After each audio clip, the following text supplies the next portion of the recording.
because you see this airplane just kind of drop out of the sky.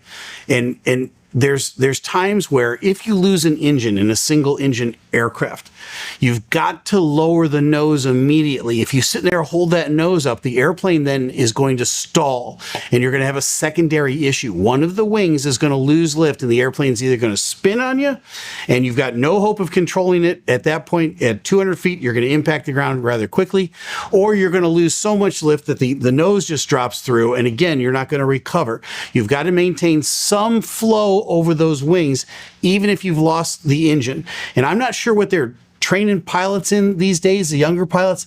I was trained in this over and over and over again, both in the simulator and in the real airplane. We would take off in a T-34 Charlie, a nice little turboprop airplane, and right after you'd take off, you'd grab the gear, you'd bring it up, and boom, the instructor would pull the power back on you and say, "You've lost your engine. What are you going to do? Lower the nose."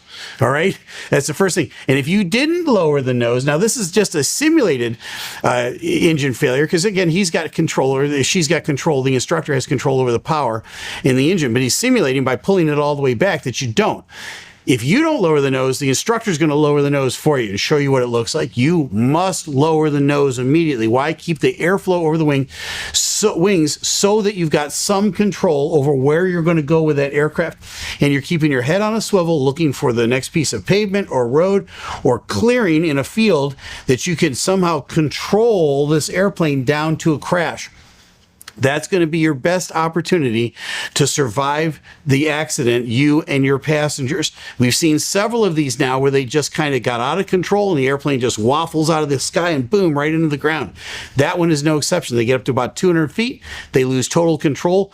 I'm not in the cockpit. I can't see exactly what happened, but I'm looking at it from a distance going, you probably kept pulling back on the stick, or you didn't lower the nose to keep the airflow over the wings. One or both of your wings lost lift, and that's it. It's all over.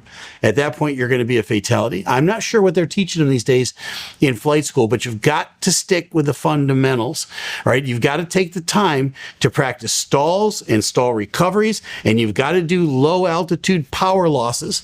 So when you rotate and you get up to 200 feet, instructors pull the power back on your student and say, "What do you do now?" And you should have briefed that well in advance. It should be on the syllabus. You should practice it frequently so that you know what to do. You're testing whether your student has their head on a swivel and whether they've got the presence of mind to lower the nose. It's counterintuitive. It doesn't feel right. The ground is right there. You're like, all I want to do is pull back on that nose. No, it's going to make matters worse.